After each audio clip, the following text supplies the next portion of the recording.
जानते हैं वक्त का सुपर पावर जिसके पास पेट्रोल मिसाइल की कोई कमी नहीं, जो पूरी दुनिया में दादागिरी करने में मशहूर है।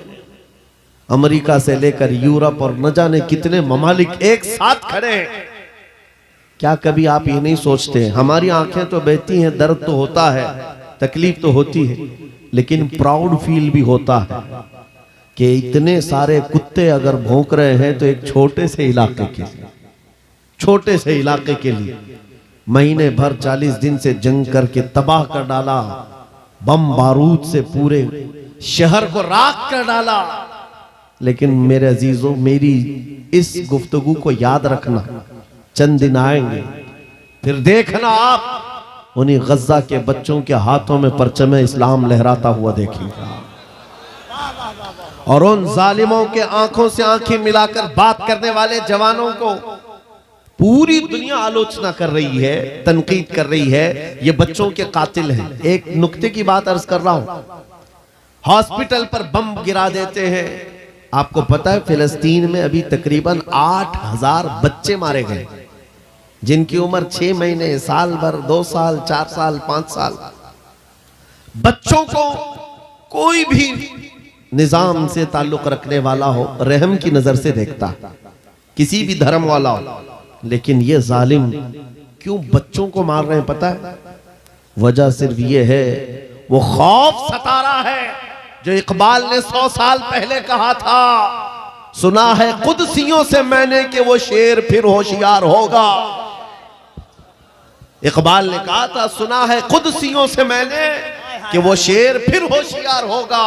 कौन सा शेर? निकल करके सहरा से जिसने उलट दिया था तख्ते रोमा को। क्या बात है, वाह वाह वाह। वो शेर फिर होशियार होगा।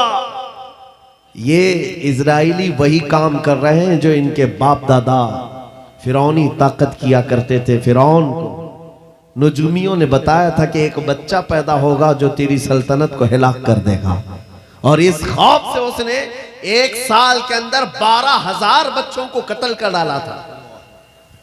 नजूमियों ने बताया था फिरौन के ख्वाब की ताबीर में 12,000 बच्चों को कत्ल कर डाला, लेकिन जो बच्चा इसकी सल्तनत को हिलाक करने वाला था वो मूसा अलैहिस्सलाम थे।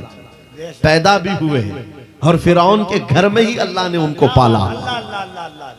आपको पता है, तफसीर उठा करके देख लें, जब हजरत मूसा अलैहिस्सलाम की माँ, उनकी विलादत का वक्त करीब आया तो तहखाने में गई, बेटा पैदा हुआ। हालात ऐसे थे कि फिरौन जो भी बच्चा पैदा होता ज़बह कर देता था। कुरान में आया, युज़ब्बिऊना अब्नाअहुम व यस्तहयूना निसाअहुम। लड़की पैदा होती तो जिंदा छोड़ देते थे, बेटा पैदा होता तो ज़बह कर देते थे। अब मूसा अलैहिस्सलाम जब पैदा हुए तो क्या किया? खुदा की तकदीर और उसकी हिकमत के फैसले आपको मैं बता रहा हूँ, तफसीर से ताल्लुक रखने वाली बात। अल्लाह ताला ने मूसा अलैहिस्सलाम की माँ के दिल में ये बात डाला कि एक लकड़ी के संदूक में इनको रख करके दरिया में बहा दो। और रबतना अला कुलूब, अल्लाह ताला फरमाता है कि हमने उनके दिल को बांध दिया, मजबूत किया। किसको? हजरत मूसा की माँ को। उन्होंने एक संदूक में मूसा अलैहिस्सलाम को रखा और दरिया में बहा दिया। मूसा अलैहिस्सलाम की बड़ी बहन बहते हुए संदूक का पीछा करते हुए जा रही थी, देख रही थी कहाँ गया है संदूक। सीधे फिरौन के बागीचे के किनारे जाकर लग गए। फिरौन की औलाद नहीं थी, फिरौन की बीवी वो बागीचे में टहलने आई थी, देखा एक संदूक आकर लगा है, गुलाब जैसा हसीन बच्चा है, उठा लिया, प्यार किया और लेकर के आई। फिरौन से कहने लगी कि हम इसको अपना बेटा क्यों ना बना ले। पहले फिरौन तो डरा कि कहीं वो मेरी सल्तनत को हिलाक करने वाला बच्चा ये तो नहीं है। बीवी ने कहा, कैसी बात करते हो, ये तो दरिया से बहकर के आया है, तुम्हें पता नहीं मौला कहां से बहाकर तुम्हारी हिलाकत को लाए। क्या बात है, अल्लाह अल्लाह अल्लाह अल्लाह। तुम्हारी हिलाकत कहां से आएगी तुम्हें अंदाजा भी नहीं है। सुनो मेरी बात को। फिरौन ने बीवी की बात मान ली। मूसा अलैहिस्सलाम की परवरिश फिरौन के घर में हो रही है, फिरौन के घर में, और वो भी किस शान से। मूसा अलैहिस्सलाम पैदाइशी बच्चे हैं, दूध पिलाने की बात आई तो किसी दाया का दूध आप पकड़ते नहीं। मूसा अलैहिस्सलाम की बहन भी वहां खड़ी सब देख रही थी। फिरौन की बीवी से कहा, मैं एक दाया को जानती हूं जिसका दूध हर बच्चा पकड़ लेता है। कहा बुला लाओ, हम शाही खजाने से उसे इनाम भी देंगे। वो गई और अपनी माँ को ले आई, अपनी माँ को ले आई। मूसा अलैहिस्सलाम अपनी माँ के गोद में गए, जैसे ही सीने से लगाया दूध पीने लग गए। बादशाहत में खुशी, और मूसा अलैहिस्सलाम की माँ को इनाम और इकराम भी दिया गया। हर बच्चे की परवरिश के लिए मूसा अलैहिस्सलाम की माँ को फिरौन के घर में रखा गया। तुम्हें पता है रब तबारक व तआला की हिकमत के फैसले। वमकरू वमकरल्लाह वल्लाहु खैरुल माकिरीन। मेरा रब फरमाता है काफिर मंसूबा बनाते हैं और अल्लाह खुफिया तदबीर करता है, और रब की खुफिया तदबीर गालिब आती है। मूसा अलैहिस्सलाम जवान हुए फिरौन के घर में, फिरौन के घर में जवान हुए। उसके बाद फिर आपने जब अपनी नबूवत के बाद दावत हक पेश की तो फिरौन जानी दुश्मन हुआ। उसके बाद जो हालात हुए आपको पता है। फिरौन मूसा अलैहिस्सलाम को मारने के लिए पूरी फौज लेकर पीछे निकला। मूसा अलैहिस्सलाम समंदर में चल करके आगे गए, रास्ते आपके लिए खुल गए। फिरौन भी उसी रास्ते पर आया। अल्लाह फरमाता है कि हमने समंदरों को मिला दिया, गर्क कर दिया फिरौन को। एक छोटी सी तारीख में आपको बता रहा हूं, 12,000 बच्चों का कत्ल किया इस डर से कि मुझे हिलाक करने वाला बच्चा ना पैदा हो। लेकिन जो बच्चा तेरी सल्तनत को हिलाक करने वाला था वो तेरी नाक के नीचे परवरिश पा रहा था। आज इन जालिमों ने गद्दा के हजारों बच्चों को सिर्फ इसलिए मारा है कि ये बड़े होकर के मुजाहिद ना बन जाए, ये बड़े होकर के हमें आंख दिखाने वाले ना बन जाए। और बाज़ाब्ता स्टेटमेंट में ये कहते भी हैं इन बच्चों को कत्ल करने से हमें कोई खौफ नहीं, कोई आपत्ति नहीं है, कोई तकलीफ नहीं है, इसलिए कि बड़े होकर के ये हमें आंख दिखाने वाले बनेंगे। ये डर तुम्हारा बता रहा है।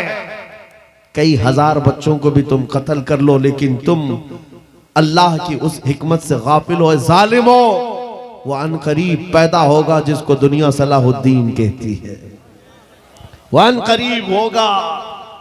मेरे अजीजों, आज के नौजवानों से मैं ये कहता हूं, तुम्हारे दौर में भी ये डरा सहमा हुआ जो माहौल है लोग बनाने की कोशिश कर रहे हैं, अभी देखना और हालात खराब किए जाएंगे। हमारी हुकूमत आएगी तो मस्जिदों को तोड़ डालेंगे, मदरसों को तोड़ डालेंगे। इन जालिमों को लगता है तुम्हारे सारे बिल्डोजर में ही ताकत है। क्या बात है, सिर्फ ताकत इसी का नाम है। राज मिल जाए, तख्त मिल जाए, उस वक्त कुछ लोगों के ऊपर जुल्म करना आसान है, जिस तरह चंगेज ने भी किया, हलाकू ने भी किया, बड़े बड़े जालिमों ने किया है, और उनका हशर भी तुम्हें मालूम होना चाहिए। इंशाअल्लाह वो वक्त आएगा जब खसो खाशात की तरह तुम बहा दिए जाओगे, अखबारों में तुम्हारा नाम तक न होगा। और अगर कुछ बाकी रहेगा तो क्या रहेगा? न घबराओ मुसलमानों, अभी खुदा की शान बाकी है, अभी इस्लाम जिंदा है, कुरान बाकी है। ये जालिम काफिर क्या समझते हैं जो रोज हमसे उलझते हैं? अरे अभी करबला का आखिरी मैदान बाकी है।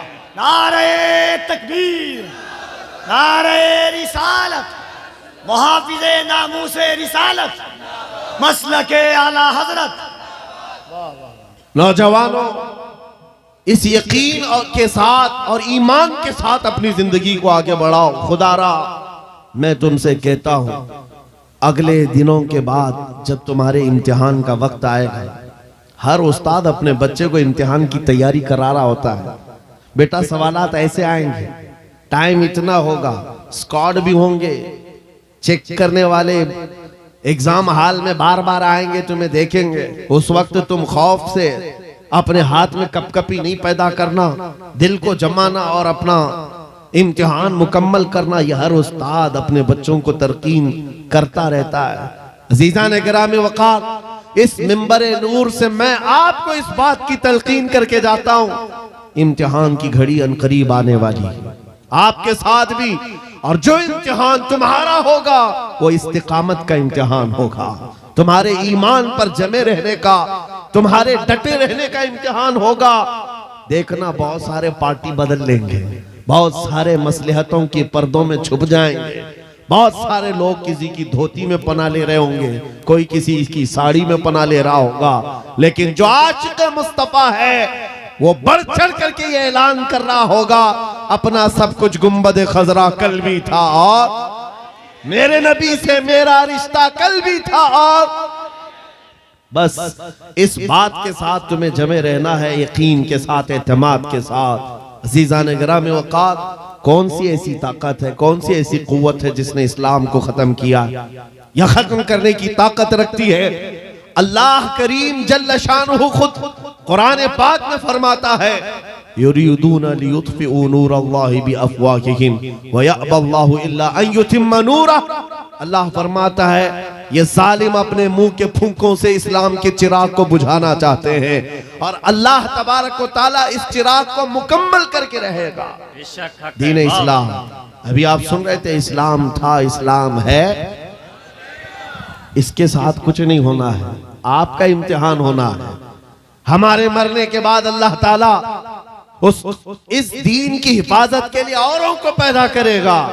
वो कादिर मुतलक चाहे तो सख्त जानी दुश्मनों से भी ईमान वाले पैदा कर सकता है। हाँ, ये बात याद रखिए आप। ततारी जिन्होंने बगदाद को हिलाक करके रखा था, रब तबारक व तआला ने उन्हीं के सीनों में ईमान की दौलत दी और वो मुहाफिज़े इस्लाम बन गए। हमारे दौर में भी जितने आतंक मचा रहे हैं, कल इनके बच्चे ये नारा लगाएंगे, इस्लाम था, इस्लाम है, इस्लाम रहेगा। हाँ, जितने आतंकवादी हैं सब नारा लगाएंगे इंशाअल्लाह। आप इंतजार करें इस बात का, लेकिन तुम अपने इम्तिहान में जमे रहो, डटे रहो। अगर तुमने नबी पाक सल्लल्लाहु अलैहि वसल्लम के इस दीन के साथ, इस शरीयत के साथ नाइंसाफी की, तो कल मेरे आका को क्या जवाब दोगे? कल मैदान क़यामत में तुम्हें खड़े होना है, हुजूर पाक सल्लल्लाहु तआला अलैहि वसल्लम की बारगाह में जवाब देना है।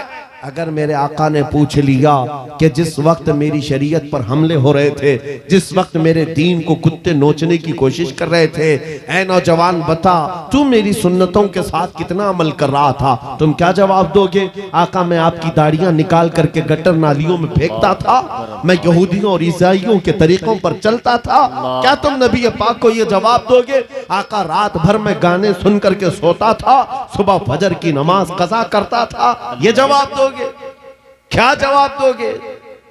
आपके पास अगर जवाब नहीं देने की ताकत है तो आज ही बदल डालो, जिंदगी बदल डालो, आज इनकलाब ले आओ। देखना, मैं अक्सर ये बातें कहता हूं ना, मैं चाकू छुरी की बात करता हूं, ये तो शायर लोग तलवार उठाने की भी बात करते हैं। हाँ, ये कहते भी हैं समझौता नहीं होगा, तलवार उठ जाएगी। मैं तो तलवार की भी बात नहीं करता।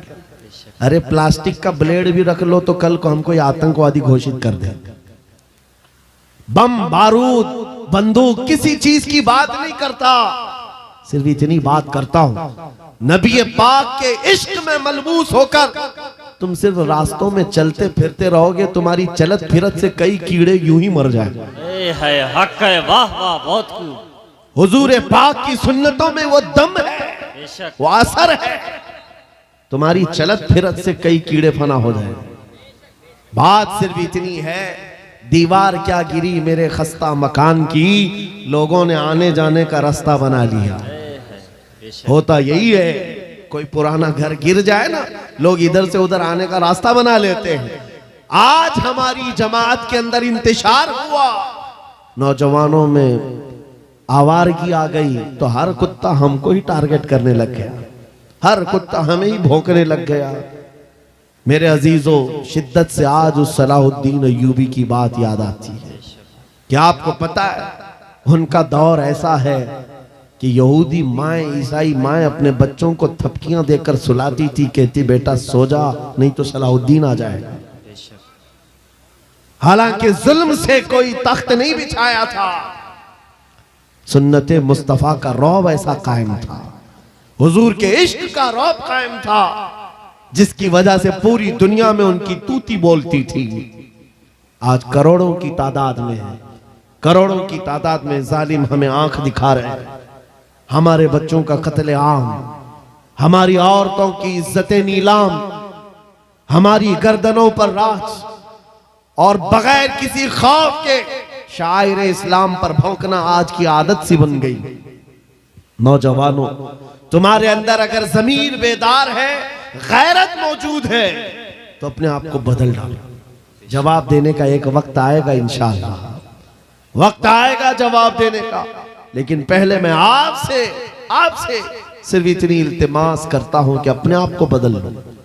कल को हमारे पास फख्र होगा, फख्र के साथ किसी मैदान में उतरेंगे, वो तुम्हारी होलियों को ऊपर से नीचे देखते रहे और पूछते रहे ये कौन सी मखलूक है, ये कहां से आई हुई जमात है, तो हम सीना तान करके कहेंगे ये मोहम्मद अरबी के शेरों की जमात है। वक्त आज क्या हम दिखाएं लोगों को? गुटखा खाने वाले लोग दिखाएंगे। अल्लाह अकबर, अल्लाह अकबर। हम नौजवानों को बालियां पहने हुए, हाथों में चूड़ियां पहने हुए, चोटियां डाले हुए, जीन्स फटी हुई, अल्लाह अल्लाह, और बालों में दाढ़ियों में डिजाइन किए हुए ये नौजवान ला करके हम खड़ा करेंगे।